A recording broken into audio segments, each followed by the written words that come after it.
بالسلامة، يا ربي السلامة، يا ربي، يا ربي السلامة، يا ربي السلامة،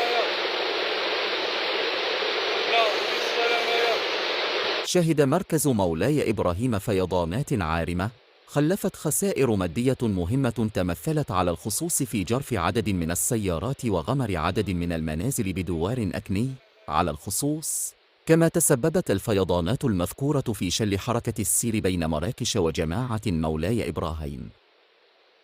وأفادت مصادر محلية أن السيول غمرت عدداً من المحلات التجارية كما تسببت في خسائر فادحة بعدد من المساكن رغم تحذيرات السلطات المحلية وعناصر الدرك الملكي خصوصاً في وقت سابق.